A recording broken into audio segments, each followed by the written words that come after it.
As an embroidery enthusiast, you know that it's easy to add one design to a project, commonly known as plop and drop.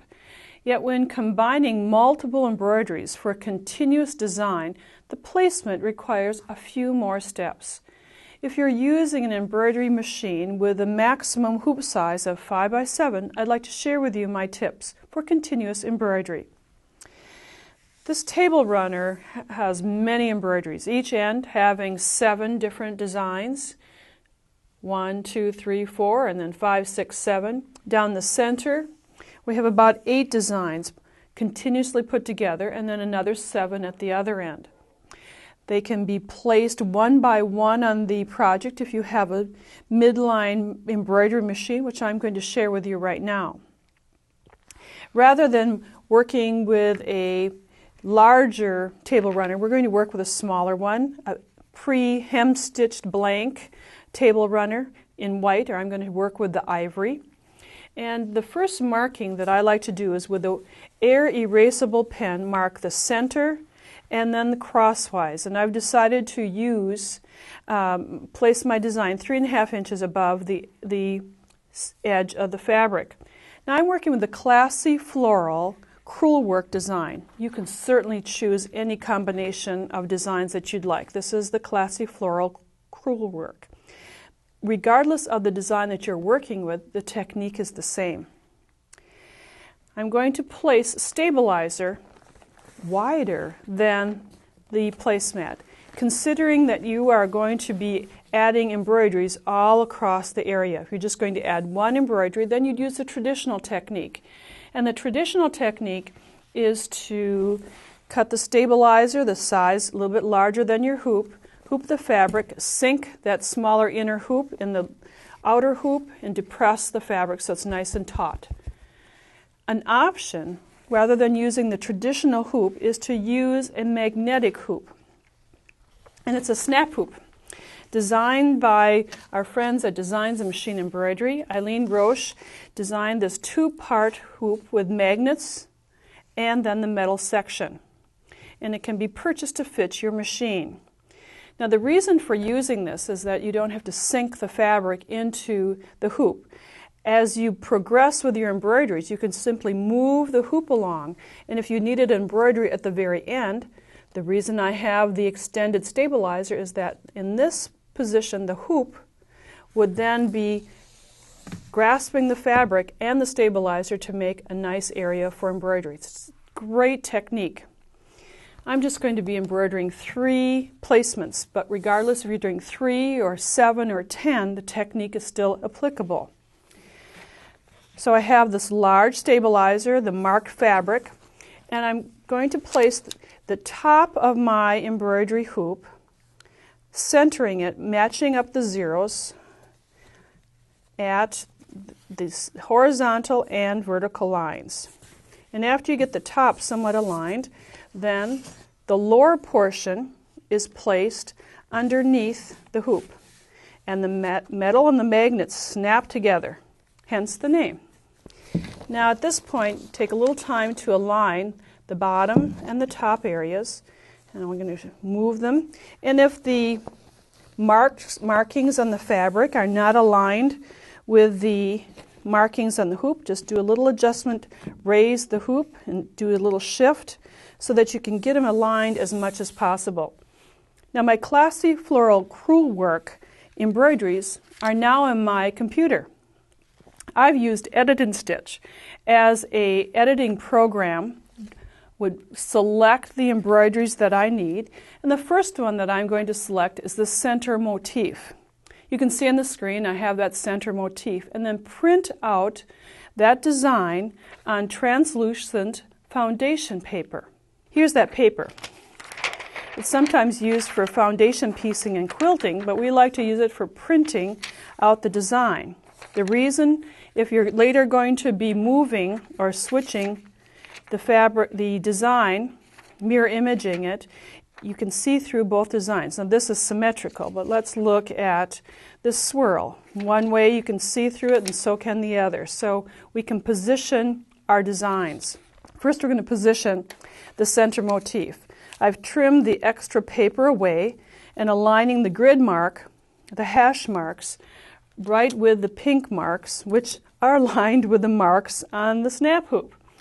Then with tape, just position this so that we can get the needle positioned right in the center of the design. It's just a positioning tool. The fabric is hooped, it has a stabilizer, the design is centered, and now it's time to set up the sewing machine. I have the snap hoop in my embroidery unit. I've already called up the design, and now I'd like to talk about the thread. Put your thread in order, and I've used the thread tower as a way to feed the thread from the thread tower to the machine, plus organize the threads. Thread 1, 2, 3, 4, and 5. Now there are 5 thread colors. The first thread and the 5th thread are the same color. So as a reminder, I've just placed an empty bobbin in that spool. For thread color number 1, I'm feeding it right from the spindle up through the thread guide and then down through the machine, just threading the machine using this technique so that you can organize your threads and feed them using one system. We place that template on the fabric, but we're not going to sew with it on there, but we're going to use it as a positioning guide. I've highlighted the crosshairs that's printed on the template so that I can center the needle, move the needle until I get the needle sinking right at the crosshairs. Then you can remove the template, and remove it carefully because chances are you're going to use it again at some time. So now I can lower my foot and begin the embroidery. As it starts to stitch, this first embroidery stitch is very short, and then after the first I'll just change the thread colors, rotating the spool of thread so that it's aligned with the thread guide, and do the next remaining embroideries. I'm just going to take a little time to stitch the next embroideries. I'm stitching the final color, the 5th color, and it's just about finished. And as I get to the end, which I am out at right now, you'll see that the design is complete. And as I lift this up, then it's time to work with the next color. I'll unlock the hoop, and now I have that first design completely into place.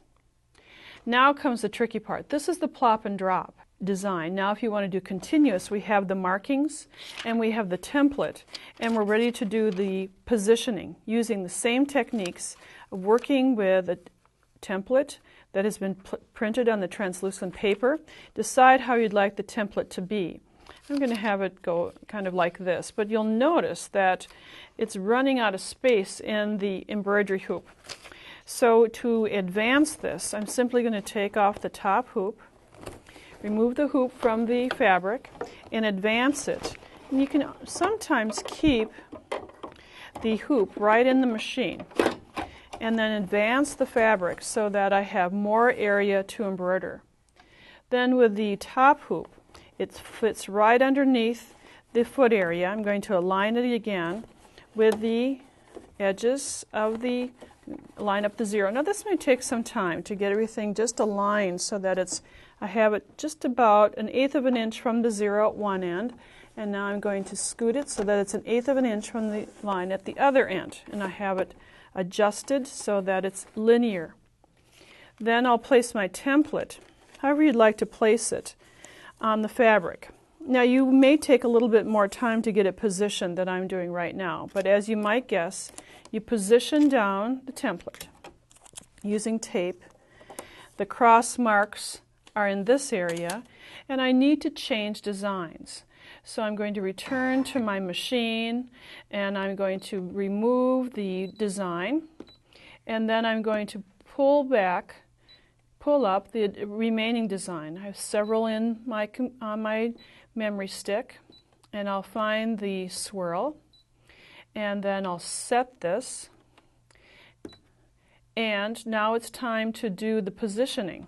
I'm going to then place it back to the sewing area. And every machine will be just a little bit different. And now I'll go to the layout. And in this layout area, I'll be able to move my needle again to the area where I'd like it to be. Once you get it aligned exactly over the cross mark, which it isn't quite just yet. There I'll sink the needle. I'll again remove the template, remove the paper, lower the presser foot, and stitch. After you've stitched one of these, then you're going to take the design that's been printed on the template paper and invert it. It's translucent so that you can see through it. And then again position it on the other side of the design. Again, positioning the hoop. Slide the snap hoop so that you're not rehooping the fabric with difficulty, just sliding it back and forth. Remove the template after you have centered the needle over the mark. If you'd like to add 3 and 4 designs, you use the same technique, just over and over again, positioning, moving the fabric, sinking the needle, removing the template. So in working with continuous embroidery, embroidery is not difficult at all. It just takes some time to work with the placement, working by stitching out the template, positioning, making sure your fabric is aligned, and these are my favorite tips for continuous embroidery. Nancy's Notions offers a full selection of sewing notions to test out your new sewing or quilting skills. Order your supplies today.